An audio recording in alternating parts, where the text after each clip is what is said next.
À 25 ans, Diane Lair entend bien profiter de son titre de Miss France pour enfoncer les portes. Sa carrière professionnelle est en plein essor avec ses activités à la radio. Depuis août 2022, elle co-anime le Morning sans filtre aux côtés de Guillaume Janton sur Europe 2. Et elle ne compte pas en rester là. L'animatrice radio se lance dans la comédie. Ce vendredi 28 avril, les téléspectateurs ont pu la découvrir dans la série Ici, tout commence. Elle y joue son propre rôle. TF1 est venu me chercher et la série se tourne en Camargue dans la région de mon papa, alors je ne sais pas si cela a joué en ma faveur, mais je l'ai pris comme un signe, a déclaré l'ex-Miss France dans les colonnes du Parisien.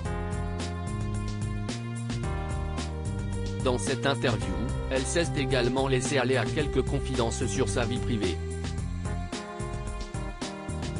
Alors que les Miss restent, très souvent, discrètes sur leur vie amoureuse, Diane Lair s'est confiée sur une rupture sentimentale.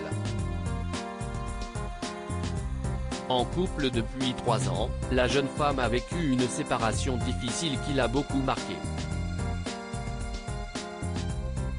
J'étais détruite et j'avais un vrai manque de confiance, a-t-elle déclaré au Parisien. Celle qui se décrit comme une machine de guerre qui ne se laisse pas abattre, avoue avoir dû surmonter une période de dépression et avoir fini par relever la tête grâce à sa mère. Quand j'étais petite, ma mère me disait « Tu n'es pas belle quand tu ne souris pas ». Alors j'ai continué à sourire car les gens qui viennent me voir ont besoin d'aller bien et leurs problèmes sont peut-être plus importants que les miens. Le sourire, si est-il vraiment une vraie thérapie qui se partage? Estime-t-elle? Diane Lair en burn-out Miss France 2022 a livré d'autres confidences sur une époque de sa vie où elle s'est oubliée. Le rythme effréné de ses journées a fini par la plonger dans un burn-out.